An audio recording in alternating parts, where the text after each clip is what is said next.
We can stop all that nonsense, all that. Well, holy shit! What the fuck is your problem, dude? What are you doing here? Why are you so? There we go. Okay, I don't know. The camera does that sometimes. It gets out of focus. Internet's been just a little spotty. So hopefully this stream goes well. I think it will. Internet hasn't been too bad. So, hello. How is everybody out there? I hope everybody is doing well on this well, at least here in Iowa, this beautiful Thursday evening. It might not be so beautiful for people in certain areas, but hey, here it finally is, even though on Tuesday it was like substantially below freezing and there was a bunch of snow on the ground, and now there's not, and that makes life better, at least for me, because I fucking hate winter, and it's finally coming to an end. But you're not here to listen to me bitch about weather. You're probably here to listen to me bitch about this guy, because that's what I said we're gonna be doing, is bitching about this guy. We're gonna be whining and complaining about how this guy just absolutely fucking truth mogs atheism so hard, bro, spiking all of our cortisol levels. That's not at all what happens. Yeah, it's surprisingly, in fact, I've never done any content on Jay Dyer. That really does surprise me. I'm surprised I haven't done a video on him, but that's why we're here now. He keeps cropping up in the sphere of SLOPologetics, so to speak. That's what I call it. And he says some not very big-brained, in fact, some rather smooth-brained things. So we're gonna go ahead and have a look. This video that I've found is why materialism makes knowledge impossible. Intro to philosophy and metaphysics, because as anybody who's done any work in philosophy knows, this is what you talk about.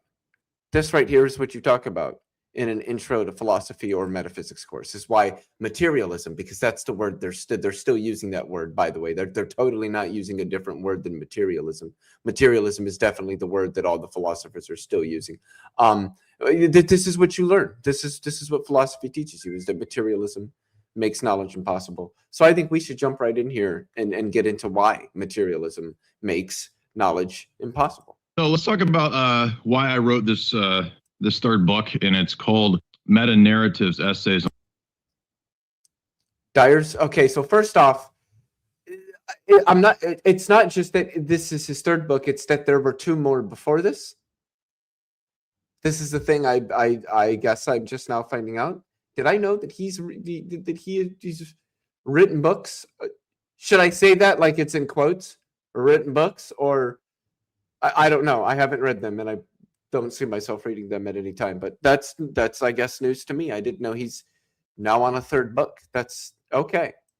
Essays on philosophy and symbolism. You know, so much of what goes on in terms of the elite power structure is symbols, and controlling us through symbols, the symbolic, logos, you know, all these things relate to symbology, symbolism. And one of the top questions I always get asked is, how do I start with philosophy? Where's a good place for me to start in terms of learning the thinking process, critical thinking? And so that's why I wrote this book, was to try to give people what I call an educated introduction to philosophical reasoning.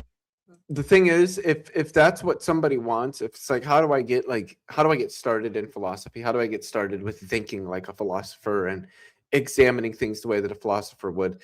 The absolute very first thing, in my opinion, and I feel like probably the opinion of most other philosophically educated people, actually philosophically educated people, is going to be a course in formal logic. That's where you should start, is a course and do some work in formal logic, philosophical logic. And then from there, I would say probably epistemology is the next place you should go.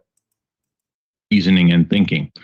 So it's not a boring textbook. It's not going to take you through a bunch of, boring Venn diagrams and sort of math problems. It's nothing like that. It's more of a literary kind of introduction to philosophy through analyzing movies, text, these kinds of things. Of course, the first two books deal with movies. This book doesn't deal with movies, but it deals with introducing the ideas of philosophical thinking and a God-based worldview. So instead of orienting our life around material possessions, around pride, around vanity, around the vices, reorienting and shifting our paradigm to where it's oriented around the pursuit of truth, the pursuit of the virtues, the pursuit of rational, coherent thinking, not rationalism, but rational, coherent thinking.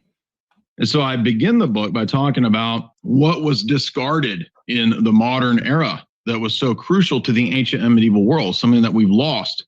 Not just the wisdom of the ancients, but the idea of a discipline of philosophy that's called metaphysics. Now, if you go to I don't know shit about history other than the very, very small set of facts that I do know.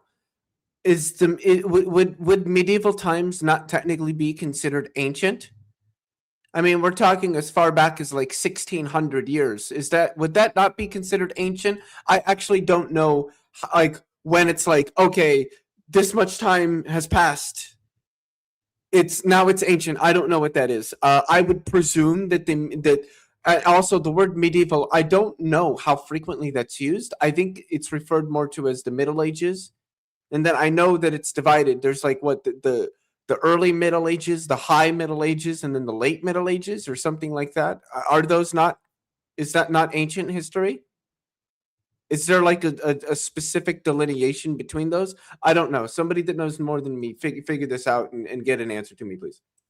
To a bookstore, you might be duped into thinking that metaphysics is something to do with witchcraft, cryptozoology, or something like that, because they usually title the metaphysics section where they have all the witchcraft books or whatever. That's not what we're talking about. The ancient and medieval world's usage of the term metaphysics had to do with what exists and what doesn't exist, what's real and what's not real. And so I will say he is correct in his analysis there that like this typical, the standard usage you see for like metaphysics in pop culture is this like woo spirituality, magic-y something or the other. That's not like analytic metaphysics in philosophy is not that. It is, and I'm not going to say it's like the best way to define it, but the way that I choose to, that I think maybe helps people get a better picture of what it is metaphysics is about, is it studies the foundations and the fundaments of various entities and their relation to the structure of the world. That's, in short, what metaphysics is. Introduced the book by talking about this from the classic philosophers like Plato and Aristotle. So again, I tried to do a readable introduction of these topics to people who are now interested in philosophy who may not really. By the way, my videos don't get like a shit pile of views, but if this happens to hit anybody who actually has read Dyer's books, I'm kind of curious what you think about them. Hopefully it's not like a Dyer fanboy, because they'll probably talk about how totally awesome these books are, or something like that. But if you have read them, I'd be curious to know what you think on them. You should let me know. Really have a lot of a background in these topics. But if you think, well, what does that have to do with me? Why does philosophy matter? Well, philosophy matters because it's the pathway to where we are in the modern world. It's how we got to where we are, the ideological trek from the ancient to the medieval world, and then the transition after the Enlightenment and the revolutionary period, the French Revolution and so forth, to get to the modern atheistic, materialistic, Darwinian world that we're in now. Don't you love it when they just wrap it up? Oh, you're atheistic, materialistic, Darwinian worldview. Atheism does not commit you to materialism, or what would probably like today would be referred to as physicalism or naturalism. Atheism does not commit you to that at all. There are quite a few atheists out there who are not naturalists or physicalists. One example of that, I think, would be Michael Huemer. I'm pretty sure he is an atheist, at the very least an agnostic, and I'm pretty sure he's some sort of non-physicalist dualist about the mind. So like that's not, I don't think he's a naturalist either. So this idea that atheism commits you, I mean, atheism doesn't even technically commit you to belief in evolutionary theory. You could be an atheist and think evolution is wrong or something like that. Atheism is a position on a single proposition. The proposition is gods exist. The atheist's position is no, they don't. That's it. Atheism does not say anything about morality, and it doesn't aspire to. It doesn't say anything about meaning, and it doesn't aspire to. It doesn't say anything about science, and it doesn't aspire to. Now, it's true that most people who consider themselves atheists are generally more inclined towards the sciences and what the sciences have to tell us about the world. But this idea that, like, if you're an atheist, you're committed to any view in science is not true. I've met atheists who are flat earthers. So I've met atheists who believe in ghosts. They think ghosts are real. They don't think gods are, though. That's an atheist. I also think it's worth pointing out atheism isn't technically a worldview because it's a position on only a single proposition, whereas worldviews range over a variety of different propositions and ideas about things. So somebody might have atheism as a part of their worldview, but atheism simplicator is not in and of itself is not a worldview. In order to understand that trek and that process and where we will go if we don't stop the way things are going, what you heard Alex talking about in the first couple hours today, the bad direction that we're going in. If we don't stop that, we're in for trouble, right? And we're already seeing hard times, and they can get we're in for trouble. Uh-oh, make it double. Only worse. And so what are the remedies for this? Well, some of the remedies are clear and coherent thinking, critical thinking, right? How do we... By the way, you guys know how I do it. I have like seen none of this video. I watched like the first 3 minutes, and then I was like, this is strange. I want to talk about this live. And now we're here. Have a ready at hand sort of arsenal of ways to think logically so that we don't get duped by propaganda, so that we don't get duped into emotive responses to things, right? All of that is what I'm going to be dealing with in this book, and we're going to kick it. Christians known famously around the world for their very much not emotive responses to things. Off with metaphysics. I hear the music. Does that mean, are we... Okay, it would sound like you were cutting out. My bad. So we're going to start off with explaining what metaphysics is and why this matters, and what were Plato and Aristotle both trying to teach us in terms of the positive aspects and the bad parts of their philosophy. So I'm getting choked up talking about Aristotle and Plato, the fathers, you could say, of Western philosophy. What are the pros and the cons of their thought process? Well, on the one hand, Aristotle was good in that he taught us to look at the here and the now, and he was kind of the proto-scientist. So he really pioneered the idea of empirical data and reasoning, and there's nothing wrong with that.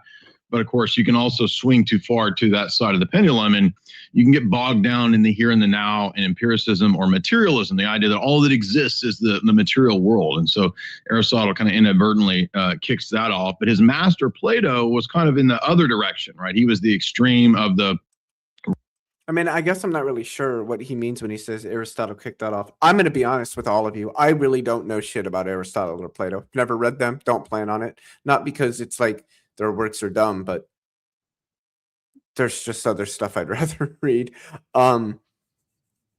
Was Aristotle a materialist?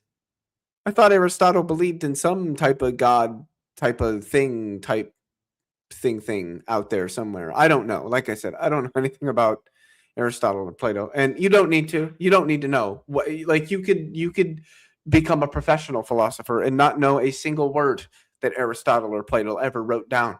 Like, I don't think, if you want to learn the history of philosophy more than just like formal methods of philosophy, how to apply them, how to understand them, various areas of philosophy, metaphysics, ethics, aesthetics, epistemology, logic, like you don't need to know Plato and Aristotle for that. But like history of philosophy, yeah, you probably should read what they wrote. But yeah, I'm not sure Aristotle was a materialist. Maybe he was. I don't think he was. Rational, the transcendent, not so much the here and the now, but focusing on the abstract. And so Plato was very influenced by the ancient mystery schools and the idea of numbers and Pythagorean principles kind of having their own independent ethereal existence.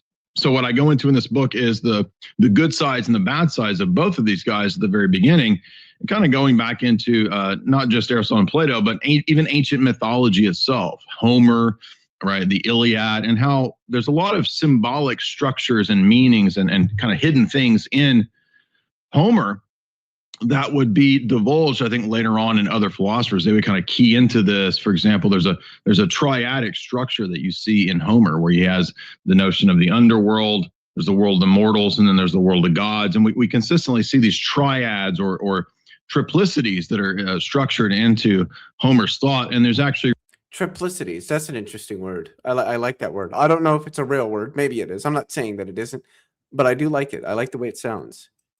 Triplicities. Ooh, just sounds. Shh.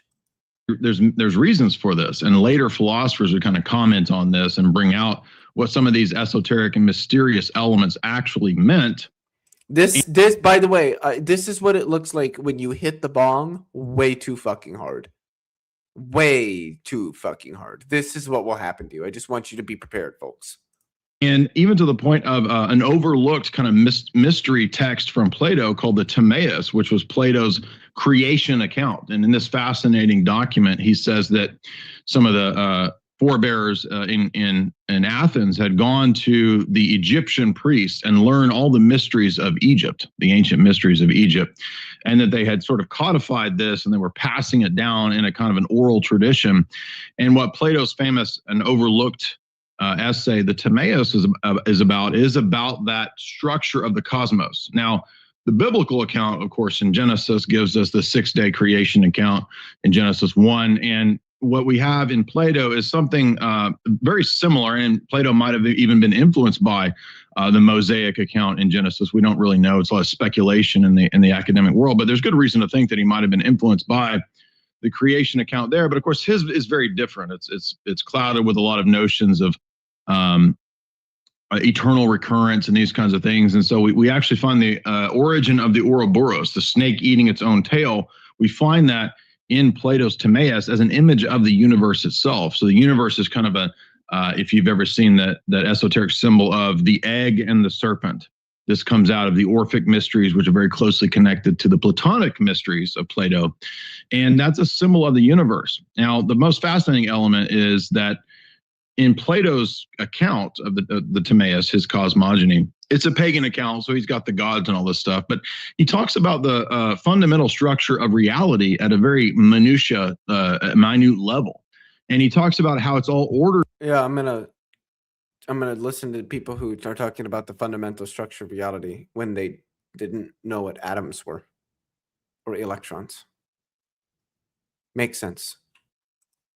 And structured in sort of what was called Platonic solids or geometrical forms. Now, it's how in the world would Plato know that, given the fact, or Socrates, his master, or Solon, that's the source of this dialogue. How would he know that, given the fact that there weren't, microscopes, right? So Plato seems to have some insight into the fundamental structure of reality that goes beyond just the ability to see things at a human level, so to speak. And so it's very possible that there was some mystery tradition that was passed down in Plato. And again, I'm not trying to promote esoteric or occult stuff. I come at this from an Orthodox perspective, but we can pick out and we can find truths even in Plato or even in the pagan philosophers, even in world religions, of course, as what we call in what the ancient Christian apologists called this the logos spermatikos. That is the idea that the seeds of the logos of Christ are found everywhere. Because if Christ created the world, if God's the creator of the world, then even in the other religions, you're going to find seeds of truth. Even though those religions might not be in totality true, they're still going to contain some truths, because the world as it is created is itself good, right? Evil is an aberration, a rebellion against whatever is the good or whatever exists. And so we can, again, find quite a bit of truth in the philosophers, in Plato and Aristotle, in Plotinus. And of course, in the first 1,000 years of the church, many of the church fathers did a great job of digging into and pulling out of the philosophers what things were true. St. Maximus the Confessor, for example, a famous Orthodox theologian, he did this in the first 1,000 years of the church to find many mysteries about how the universe and the world itself was structured. So I go into a lot of that and try to make it more readable and not too abstract. Next, I move on to talking about some other dialogues of Plato that might not be as well known, like the Phaedo. Plato's Phaedo is a fascinating discussion. I'm trying to figure out how what Plato and Aristotle wrote somehow means that materialism makes knowledge impossible. Just of the origin and structure of the world, like the Timaeus, but how do we understand things like abstract principles? How do we understand things like truth, justice, mercy in themselves? What are they in themselves, right? Are they just... They're concepts humans came up with. Human relations to one another? Is it just a token term that we give, a name that we give to something? Or is there a real existence of the good? Is there a real existence of the beautiful? What about particular things as they relate to universal things? The one and the many is what this begins to be called in the history of philosophy. So I go into explaining that from this famous dialogue known as the Phaedo. The most fascinating thing about the Phaedo isn't all of that. It isn't just the archetypes that are the patterns for the created order in the mind of God and this kind of stuff. So this is called divine conceptualism, and how we can kind of prove God's existence on the basis of these kinds of abstract objects.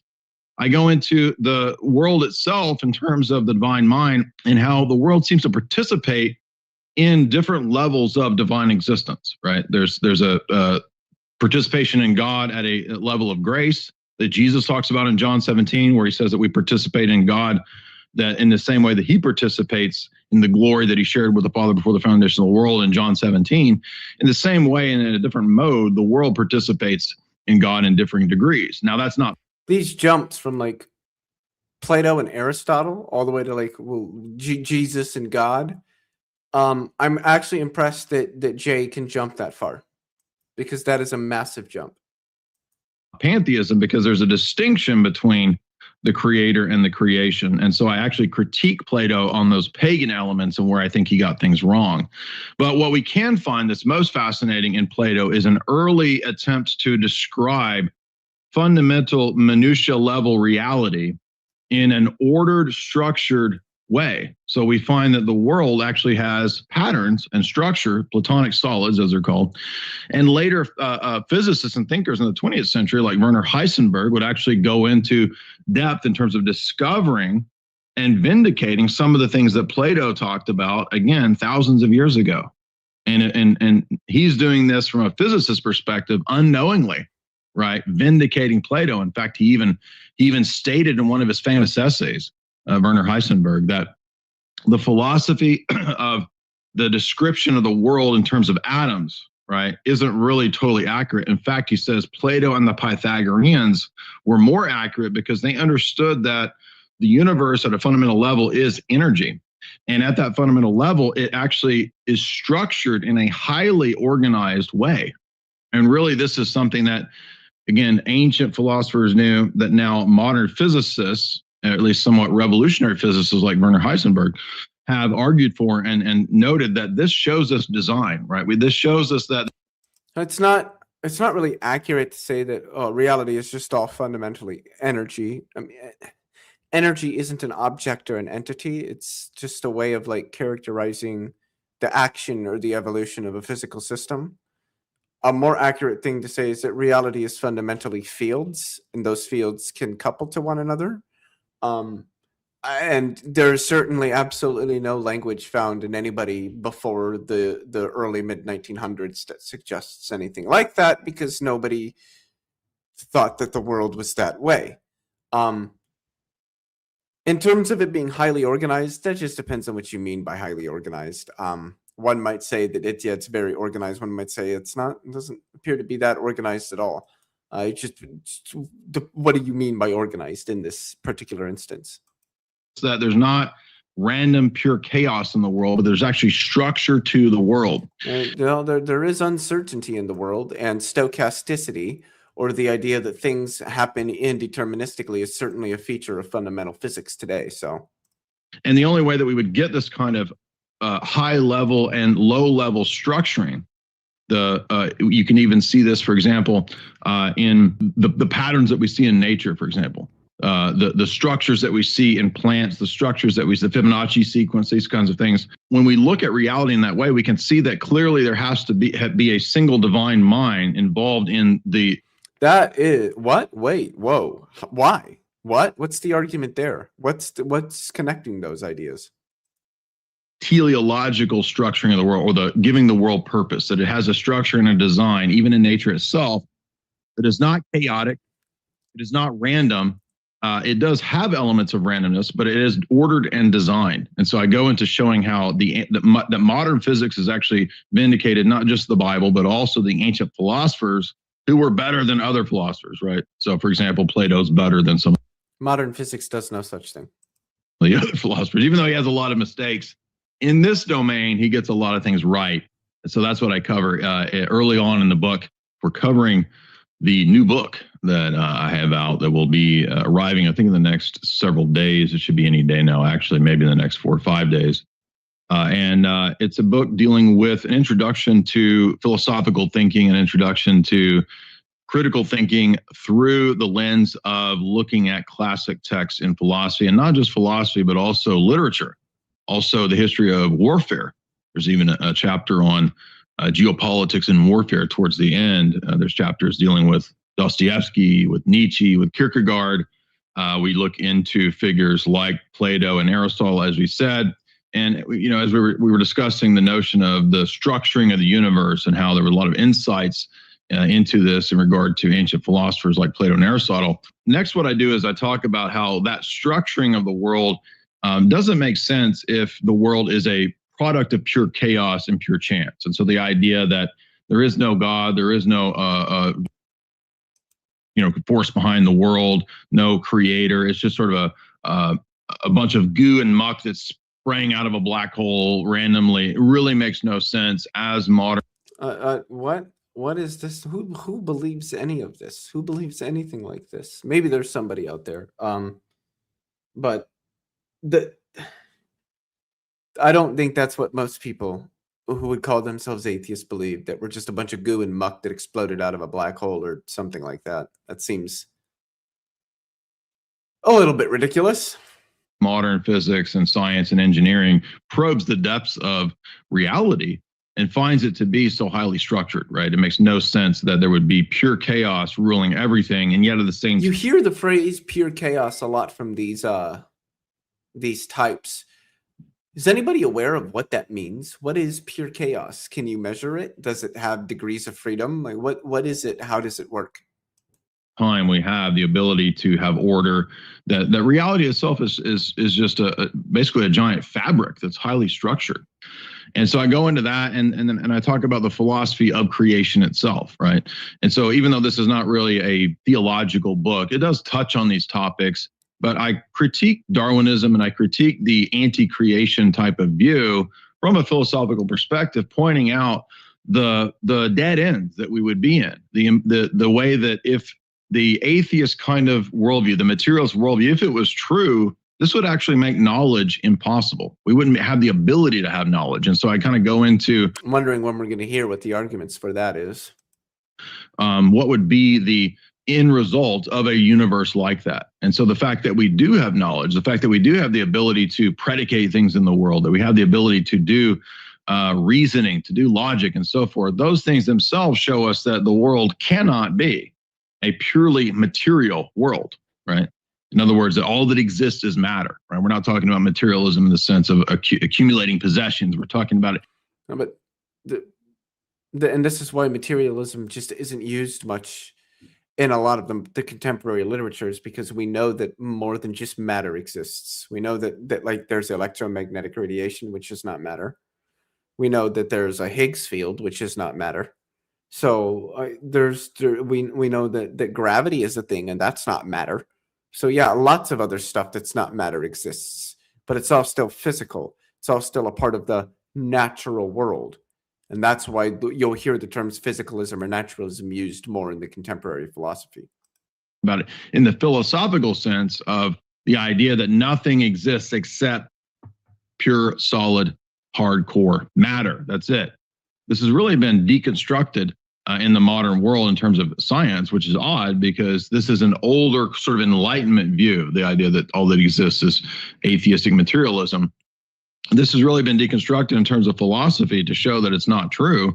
And yet so many people still believe this. And so what I wanted to do is to go into a critique of that, not so much from a science perspective. I mean, I do touch on that some, but my training isn't in science. My training is in philosophy. So I go into a philosophical critique of the idea of radical materialism and the idea of scientism. And so I talk about how the model of the universe as created by a single creator God makes way more sense and fits the data. It gives explanatory power. It gives a justification for knowledge.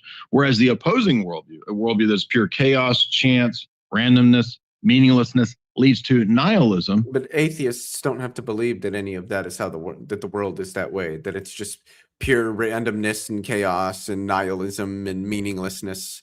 In fact, I don't think that's what most atheists think. There's a lot of characterizing atheism in a way that I don't think most atheists would accept going on here. And it's strange how there's always just straw men of what the position is, and then associating it with like materialism and stuff like this, when not all atheists are materialists, not all atheists are physicalists or naturalists. So I don't know. If you want to critique physicalism or naturalism, then do that, but that doesn't have that much to do with atheism per se. And thus the impossibility of knowledge. And I even go into some elements about how the Royal Society and different entities have promoted the idea of a purely chance chaos universe, a pure flux universe, in order to dumb down and to destroy education and knowledge. And in fact, many of them have even written about this. Bertrand Russell, as we covered in so many of the elite texts, talked about the intentional dumbing down. And so I found many years ago, and that's why I included. I don't think Bertrand Russell meant what you mean. Included this in this book, a very obscure reference to the famous logician and mathematician Kurt Gödel, who, if you don't know, he was again a mathematician who came up with what he called the incompleteness proofs. And these were proofs that in a logical way showed that through set theory, you could never have a all-encompassing set, right? Because he was arguing against Bertrand Russell, who argued that mathematics and set theory could explain all of reality, right? And Russell's argument hinged on the idea that everything was purely matter. So he was a rabid atheist, as everybody knows, but the most famous. I don't think that's what Bertrand Russell said. I think Russell was propounding some idea that like mathematics is some sort of complete system.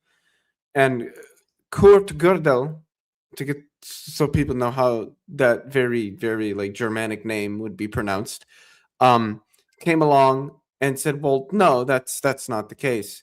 If you've got some formal system in which you can carry out some amount of arithmetic, if the system is to be consistent, then there will be statements in the system that are true, but that the system itself can't prove true. At least that's what the first theorem states. So I'm not sure what any of that has to do with atheism or theism. I don't know. I just don't know. Most famous atheists of the last century, Bertrand Russell. And what Gödel did was show through mathematics and logic that you could actually disprove Russell's assumptions and presuppositions. And so what I did was I said, well, let's look into Gödel because he seems to be a fascinating character.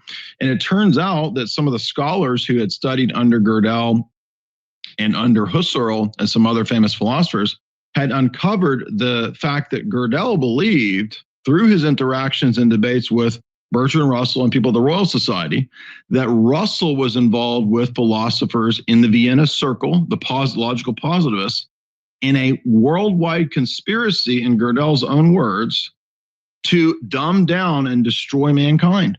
In fact, Gödel was so... I feel like that's probably not true, but I haven't like extensively read anything about Kurt Gödel, so I don't know like if he was kind of a crazy. I know he proposed some supposed proof for the existence of God or something like that. That's not something. I mean, obviously, most philosophers are atheists, so I don't think they really care that he did. Like, lots of people have pushed lots of different arguments for God's existence. That doesn't really mean that they're successful. But naturally, you know, J. Dyer isn't somebody I'm going to like intrinsically just rely on for this kind of knowledge. I feel like there's probably a lot of stretching going on here to paint a particular picture about how this stuff developed. Shocked at this conspiracy that he was thought of as crazy. People in his day thought he was going nuts because they couldn't believe that some, you know, great logician, so-called, as Bertrand Russell, would be involved in such a grand, vast conspiracy.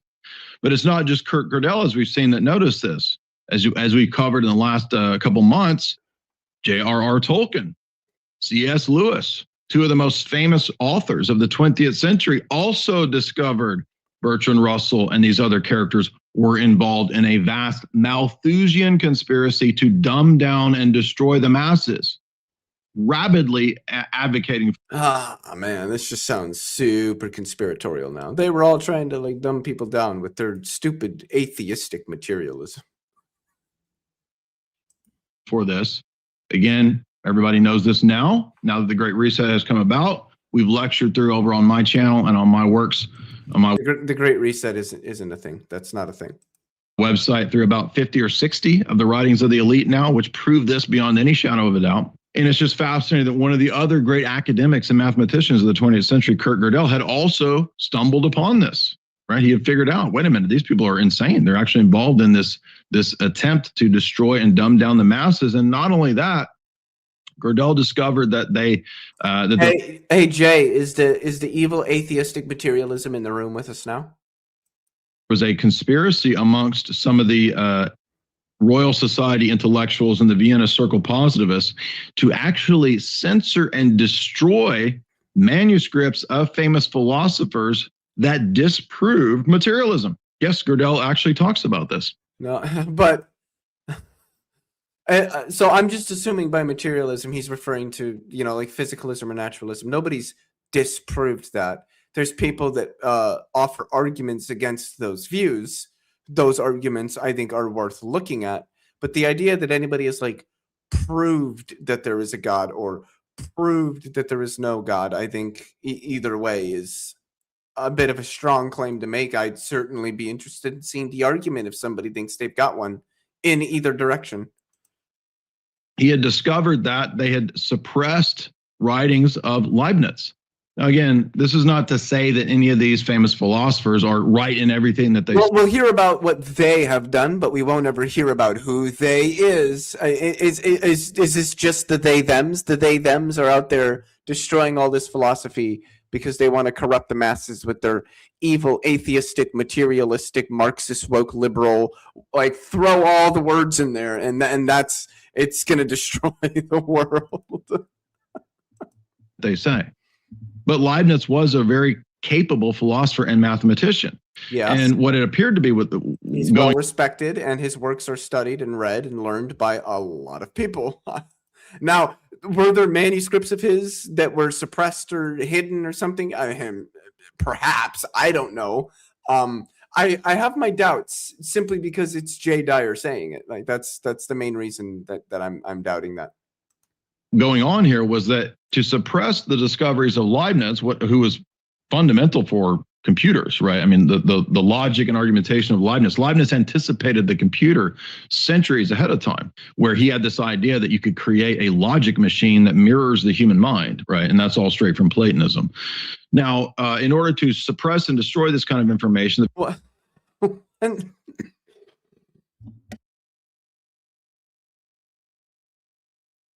Leibniz knew about computer stuff before there was computer stuff because the Platonism. What does Platonism have to do with computation? Oh, that's rich.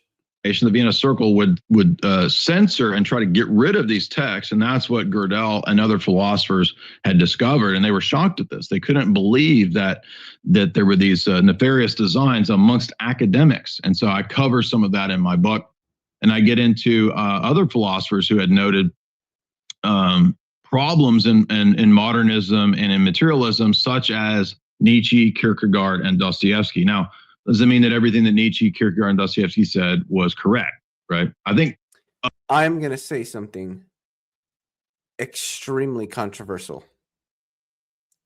Nobody fucking cares what the Continentals have to say. Nobody cares. Nobody fucking cares.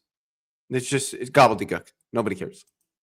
Of all those guys, Dostoevsky is probably the best, and he anticipated and predicted many fascinating things in his literature. But he was also a fascinating character in regard to his critique of the Enlightenment, and that's why we can find some really interesting facts that come out of Kierkegaard and Nietzsche and Dostoevsky, because they point out the bad side, the atheistic side of the Enlightenment philosophy. That's what we'll look at next. And we're covering the new book that I have on my third book. Of course, the first. I mean, naturally, atheistic thinking did rise with the Enlightenment, but a word that I think would better would sort of better capture what the Enlightenment was about would be more like secularism rather than specifically atheism. But again, atheistic thought did arise. I don't want to say arise. There's atheists for thousands of years, but the Enlightenment era certainly had, a lot of explicitly non-religious people in it, people who didn't think that there were gods. But I still think the word secular is probably a better term to characterize the Enlightenment than specifically the word atheism.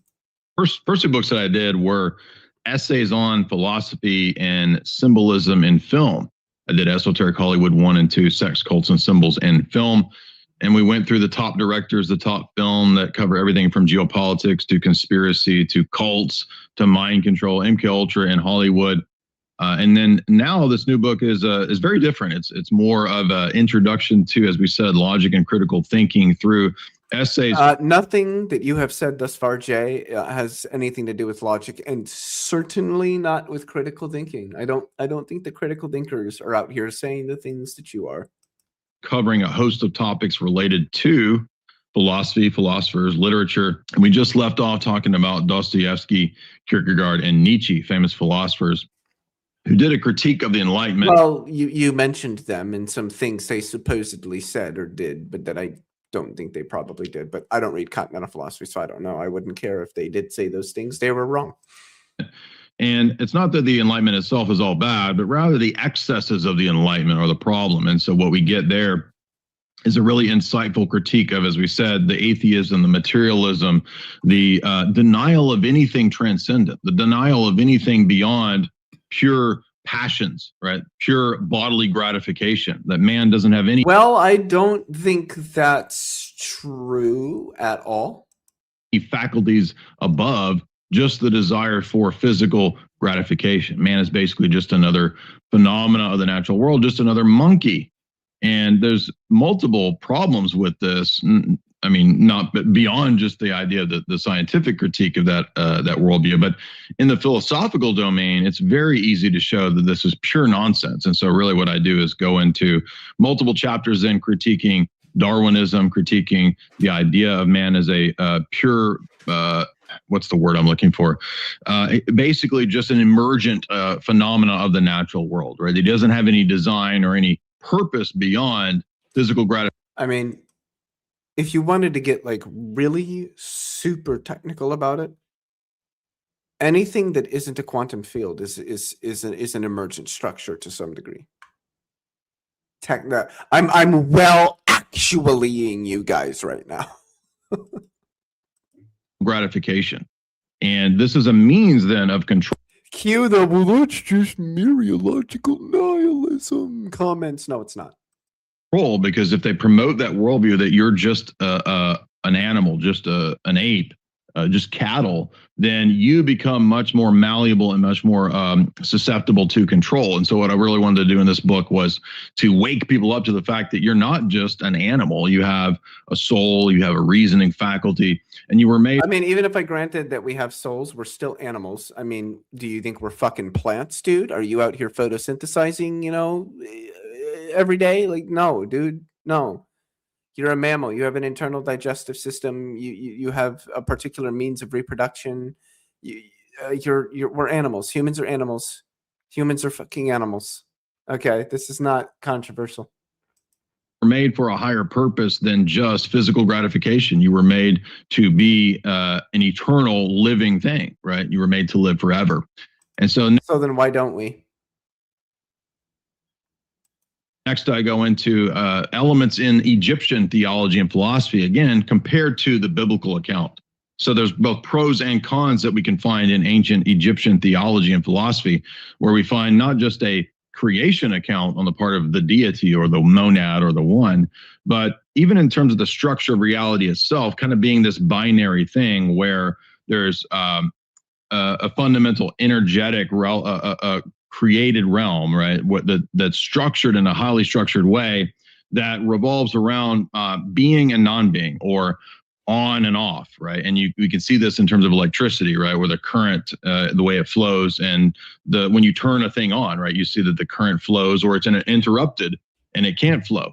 And this is some of the stuff that we saw with Nikola Tesla, where he discovered these things and was able to implement them into the way that he could power an entire city, right?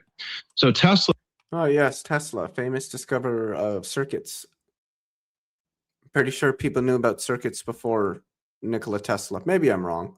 But yeah, when a circuit is not complete, electrons are no moving no more. Like, I don't know. Wait, what? Huh? What? Yeah, we know this. What? Tesla was, I think, a student of a lot of these. Oh, what is up with the pictures that have been flashing? Like, they've shown a picture of a black hole. This guy hasn't mentioned black holes once, other than saying that we're all just a bunch of muck and goop that exploded out of one. What's up? Well, I don't get it. Sometimes they're tracking. A lot of the time they're not. They're just really random photos. A lot of these mysteries. And again, I'm not advocating for pagan mysteries, but I'm advocating for what the true elements in these religions are, because ultimately, in my view, the Logos, Jesus, the Logos, according to John 1, is the real source of all truth, including the truths of the natural world itself.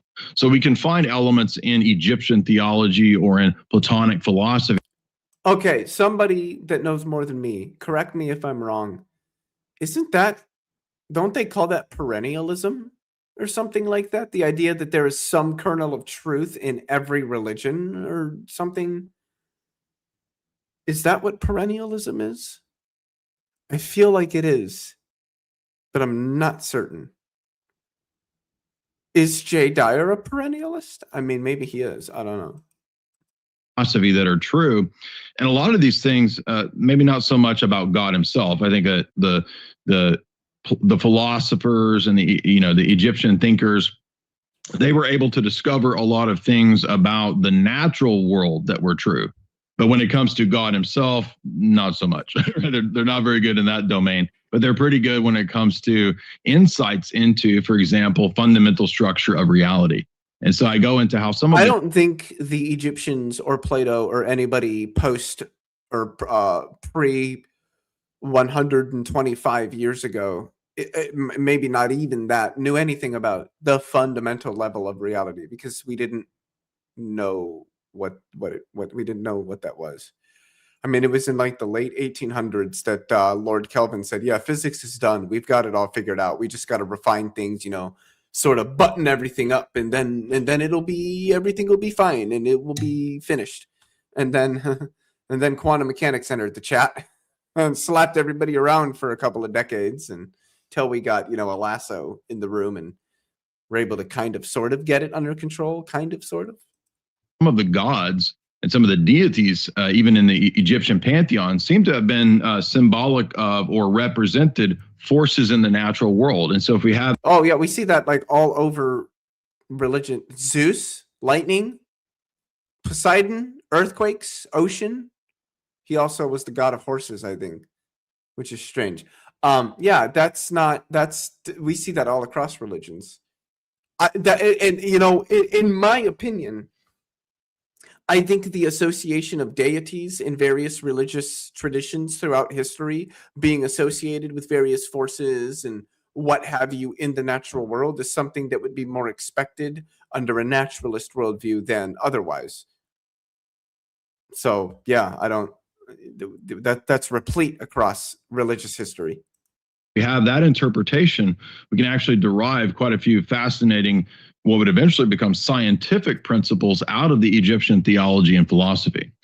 So every now and then, yeah, they would kind of hit on some truths as it related to God or to the one or whatever. But typically, I don't think that they were very good in that domain. And so that's why I think Orthodox Christianity really has the best account of who God is. But if we wanted to find other domains where we could look in the philosophers and see a real clear refutation of modern errors, we could look at the way that numbers themselves refute materialism. Even modern philosophers. You're a materialist? Well, guess what, buddy? 7. What do you have to say to that? Oh, I got one even better. 13. Ooh, what are you going to do now, Mr. Materialist? Philosophers like Thomas Nagel, who was for many years, Nagel, Thomas Nagel. I'm pretty sure it's Nagel. I mean, I've only ever heard it Nagel, so I'm pretty sure it's Nagel. A famous, I think, a materialist, and I don't think Thomas Nagel was a materialist. I'm pretty sure he was like, no, that's not right. I never read his books, so. Really struggle with the idea of how there could be such a thing as consciousness if we are just pure meat bags. If we're just matter, then what does it mean to say that? Easy there, Bender. I'm not just a meat bag, all right? Why are you only concerned with my meat bag? What? We have a mind, because there's this problem that plagues modern philosophy, known as the consciousness problem, right? How can we say that we have a mind? There is no consciousness problem in modern philosophy. He's probably referring to the hard problem, which I don't think is a problem. And at the end of the day, I think that this notion of a hard problem sort of begs the question against physicalism by supposing, before it's been demonstrated, that there is something other than the physical that the physical is struggling to account for. But I reject that premise altogether. So I don't think that there's a hard problem, because I don't think there's some bridge that needs to be, or rather some gap that needs to be bridged between the physical stuff and this other non-physical stuff that's magically out there, because I don't think that there is any such non-physical stuff that's magically out there. Okay. So also,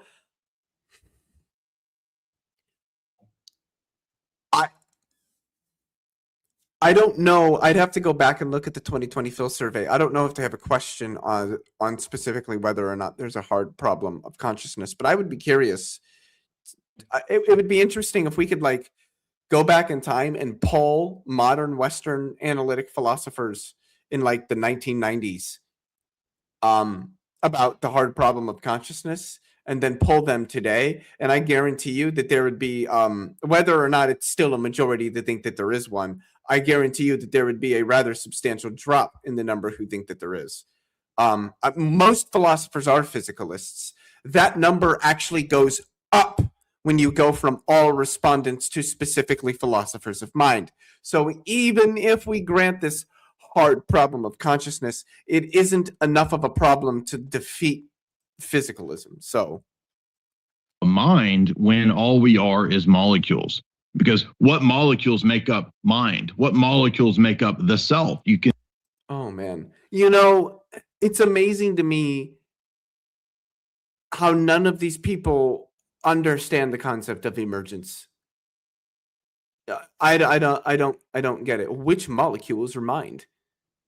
Well, the ones in your brain, number one. It's those ones, the brain molecules, and all of the stuff that they do. Because it's not just the molecules that make a mind. If I was holding a human brain in my hand, I'm holding a human brain in my hand. I don't have a mind, because it's not just the brain, that the object that is the brain, it's all the stuff the brain does. You can immediately see how these are problematic, right? Because there's no. Just like I can have an engine on my engine stand in a shop, and I shouldn't say mine because I don't have an engine stand and I don't have a shop, but I could have an engine sitting like on a shop floor. I don't have horsepower just because I've got an engine sitting on the floor. Horsepower isn't just the engine, it's something produced by what the engine does under normal. Obviously, we all know that word, it's not really that well defined in like psychology and all that stuff, but under normal operation, a brain is conscious, has consciousness, has a mind, produces a mind, and under normal operation, an engine produces horsepower. But having a brain doesn't mean you have a mind any more than having an engine sitting on your shop floor means that you've got horsepower sitting there. It's not just what the thing is as much as it is what the thing does. There's no clear delineation. And if persons or minds are just molecules, then there is no such thing as a mind or a self, right? Because that doesn't follow. Molecules are just molecules. They're all the same. And so ultimately,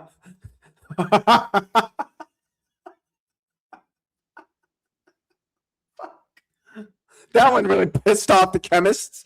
All those chemists out there. Oh, molecules are all the same, huh? Right. Yeah. That's why salt is poisonous, because all molecules are the same and there's chlorine in salt. You know, that's why like you can change a single atom in a molecule and it can become a completely fucking different thing altogether. It's because they're all the same. Ultimately, this is called monism. It's the idea that all that exists is one type of thing, right? And this is a problematic view, and it's not just problematic in the sense that it doesn't make sense. It actually makes knowledge impossible, right? Because my brain is. This is now the third or fourth time he's made this claim in this video and has not provided an argument for it. Same as your brain. I mean, I don't suppose we're all surprised by that. I can't imagine that we're all surprised by that. If you are surprised by that, well, this must be your introduction to J. Dyer. Welcome. And if the brain is equivalent to the mind, if we reduce, it's called reductionism, we reduce the mind to the brain, then how is it that you and I can think of and talk about the same concepts, right? Because the concept in my head is not the concept in your head. Because well, I don't think that's necessarily true. If I said, oh, that's my buddy John, he's a bachelor, I think that both me and the person I'm speaking to have the concept of unmarried man in our heads. This is because we have things like language and we can communicate.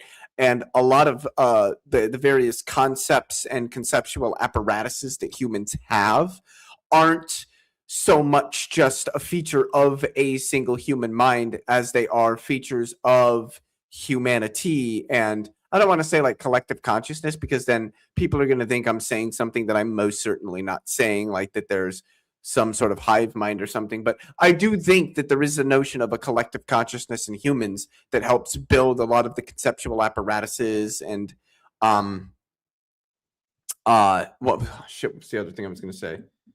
I guess just the conceptual apparatuses that humans have and operate under. Because if concepts are also just gray matter, then the gray matter up here is different from the gray matter in your head. So you can begin to see how this becomes absurdity. It becomes nonsense. Once again, I mean, it's not just the physical structure of the brain. It's not just that there's a brain there. It's all the stuff the brain is doing. And we know that the same processes in one person's brain will produce the same things in another's. When you get like the right, what are they called? Like the right ion channels and stuff, and the whoosh communication that the brain does with all of the fancy chemicals that it does, we can do the same thing in two different people's brains and get the same result. The same result. And actually, ancient philosophy. Like, what do these people think neuroscientists are doing all day? Just sitting there, just jacking off about how cool physicalism, dude. No, Like they're studying the fucking brain. That's why they're physicalists, because like you can do physical stuff to the brain and completely change what a person is thinking or doing or believes, or you can make people smell things that aren't there, all by doing physical stuff to the brain. What the fuck is alcohol, and how does it get you drunk if like what you are is not like some sort of tangible substance that the chemicals, the alcohol, the chemical can interact with to change what the fuck is going on? It just doesn't make sense. It makes no sense. Even Plato, right? Even Plato realized in a lot of his arguments that this doesn't work. This is a bad argument. It leads to absurdity. It's a sophistical kind of argument on the part of people who believed in pure rank materialism.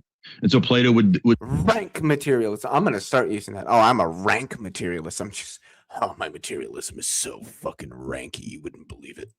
Debate with different people in his dialogues who had this kind of materialist or empiricist or sophist kind of view, where they thought that there's no such thing as anything beyond the material world. And he would reduce their arguments to absurdity by showing that, well, so wait a minute, you think that the number 7 is identical to 7 coconuts? And if you guys haven't seen, I did a debate a couple of years ago with Stefan Molyneux, and the locus of the debate ended up being about that, where we had, I mean, it was a civil, exchange, and we got to this point about numbers and number theory and coconuts, and this seemed to be really lost on a lot of the audience, because they just couldn't understand the difference between the number 7 and 7 things. Okay, they're not identical. Yeah, the number 7 is an abstraction. We apply it to things in the world. 7 is just a concept. It's just a quantitative concept humans came up with. Because we see 7 things, or what you can call 7 things in the world. The fact that there's a sort of quantitative structure to reality. There's an individuation between objects such that we can count them, is why we have a system like mathematics. Identical, right? If I get rid of 7 items in front of me, if I erase the number 7 on a chalkboard, have I destroyed the number 7? Of course not. Right? So I mean, clearly we can't equate the number 7 itself with the instances of the number 7, the 7 on the chalkboard or the 7 coconuts, right? It's something more than just the physical instantiations. So this is an argument actually that Plato used when he would try to argue against bad philosophical argumentation from his opponents. Next, in the book, I move on to discuss some of the more esoteric elements of Renaissance philosophers like John Dee, who thought that you could take a lot of this mysticism from Plato. Yeah, this guy cites Plato a lot, but why the fuck do I care about Plato? I could have beat Plato in a fight. I'm stronger than him. I'm younger than him. He's dead. I'm alive. He didn't know what a Hilbert space is. I do. I know way more things than Plato ever did. In Egyptology, and turned it into a technology of transhumanism. So there's actually an article in there about the golem, about the creation of a human created being that could potentially be controlled and become more or less a mind controlled entity, and how this kind of prefigures and presages the idea of an AI deity or an AI self-existing or self-conscious creature, which I don't think exists. I mean, you'll never get consciousness out of an algorithm. Okay. I mean, a computer is not self-conscious. Okay. It's just a machine that's programmed to do what it's programmed to do. You'll never get, no matter how many algorithms you put into a machine, it's not going to become alive. Okay. This is silly. But if you have a magical thinking worldview like evolution, you could see how people would be prepped to believe. You have a magical thinking worldview like evolution, you could see how people. I love how they like call atheism and evolution and the Big Bang. They call this all magic, and these people literally believe that an immortal wizard magicked the universe into existence. Literally, it just kind of wished for there to be a universe. And then there was. But that evolution stuff that has extraordinarily well-defined physical mechanisms that utilize a variety of physical substrates that we know exist, and that's thoroughly in line with the gnomic structure of reality, that's magic. That's all. That's magical thinking. So, do you believe in magic?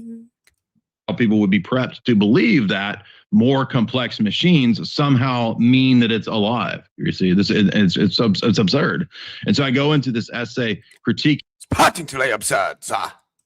This idea all the way back to John Dee, the famous court magician, and his esoteric philosophy, the first 007, by the way, and how he sort of pioneers this idea of, creating life out of nothing. It's really just man trying to be God, thinking that he can become God, and adopting magical thinking and absurd worldviews to further his quest to be God. So really fascinating esoteric stuff there in that chapter. As we get into... I mean, I think that's true that there are people that think that they're like kind of like God, but it's not the people who think that evolution is true. It's the people who think that they can bomb other countries into submission and that they can go there and rape them for all of their resources to enrich themselves. The rest of the text, I move on to talk about critiquing Darwinism in a more precise way. So I go into the specific philosophical assumptions. Also, I love how they consistently refer to like evolutionary theory as Darwinism when that's not what it is. We are so far past Darwinism, it's not even funny.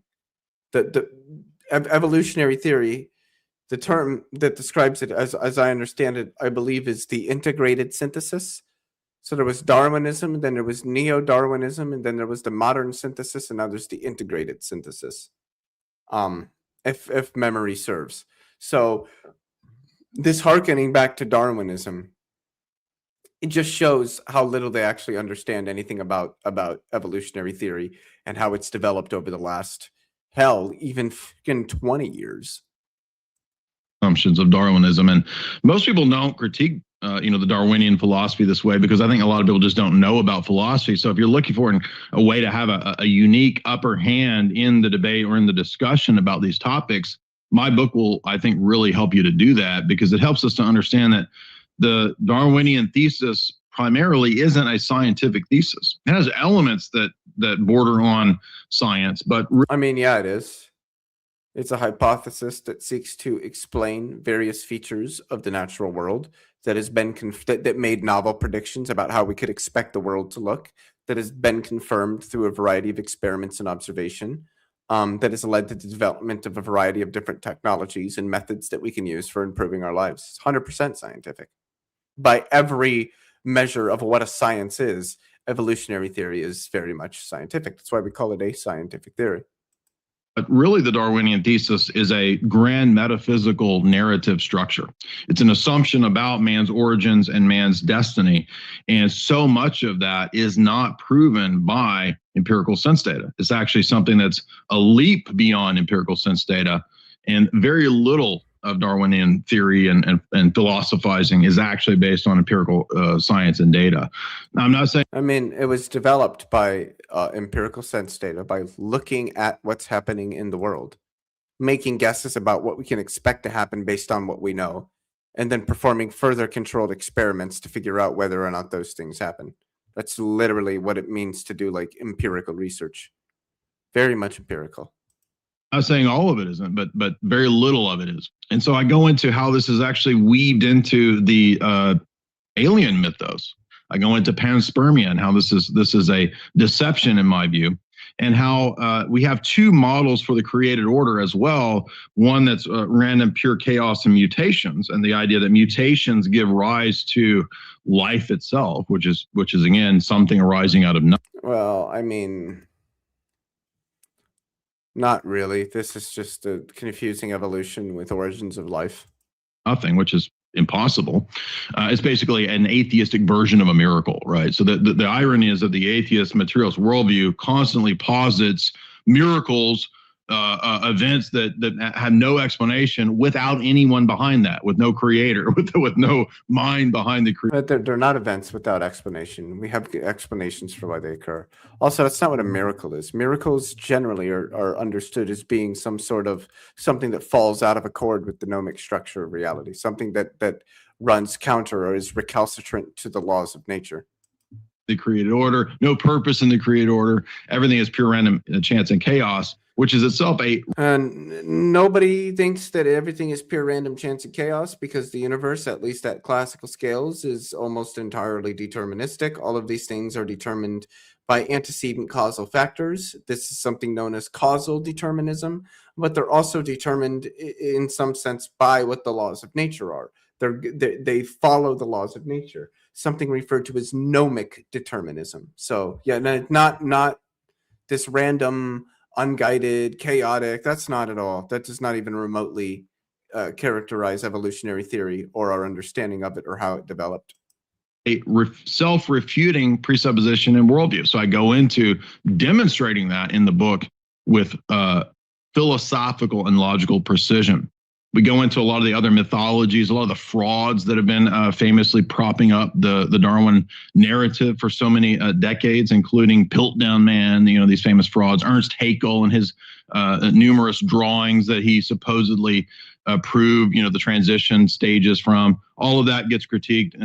And I would like to add one point too that will, I'm sure, come up, which is, hey, how come in your book, you're so copious in terms of footnotes in your esoteric Hollywood books? How come in this new book, there's so many places where the footnotes are missing? Well, I did that on purpose because it wasn't laziness. It wasn't sloppiness. I didn't leave out 50% of the footnotes on purpose. I didn't make them up. What happened was a lot of these were essays that were on my old website. And if you guys recall, back in 2018, it was the very day, almost to the same hour, that when Alex happened to be systematically removed from all platforms, I wasn't removed from all platforms, but my website, which was my main sort of hub at that time, my website was totally my main hub deleted with no explanation from WordPress. So I had everything just gone out of nowhere. They gave, of course, no explanation. There was no answer. It was at the same time, as I said, that many other sites had just been totally gone.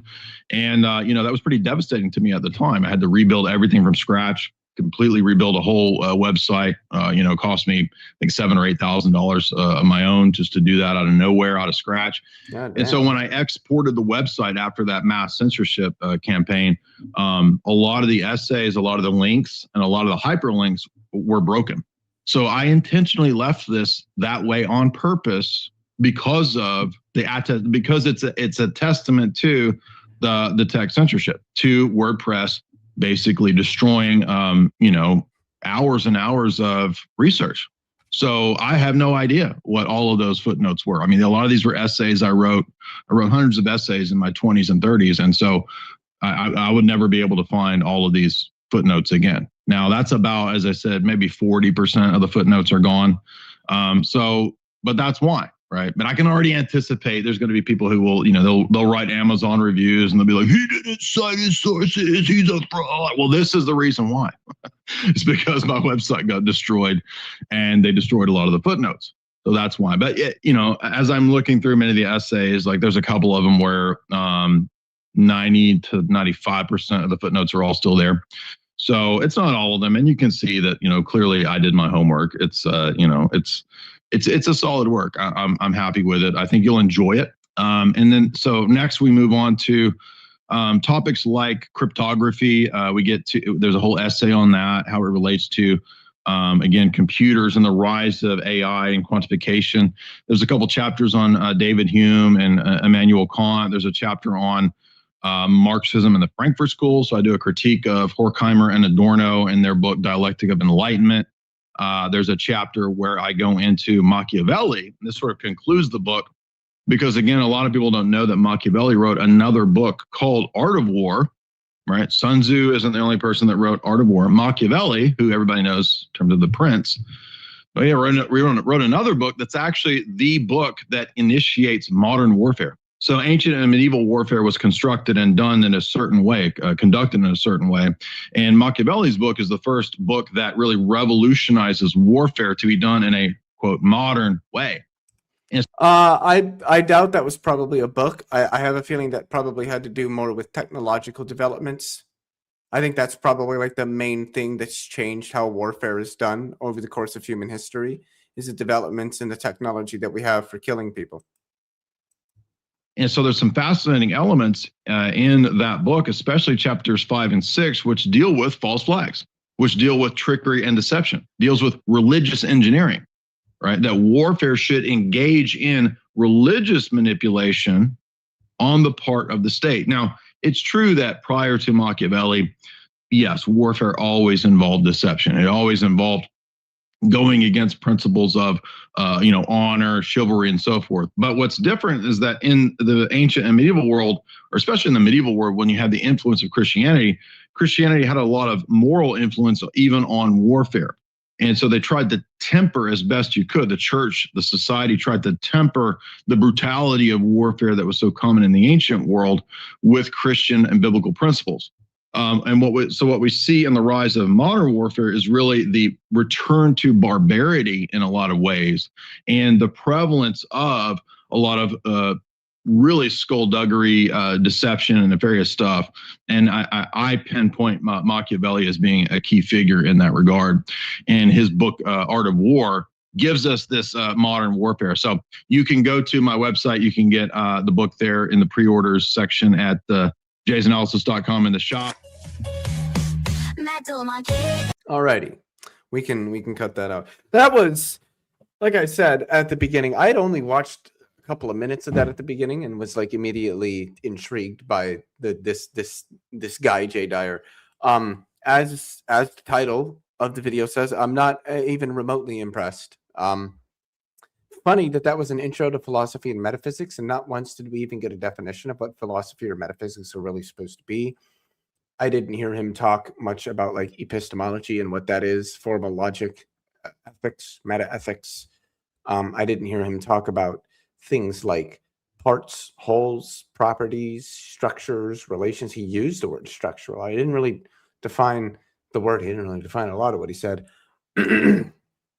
Nor did I hear him provide even a single argument that materialism makes knowledge impossible. Just repeated claims that materialism makes knowledge impossible.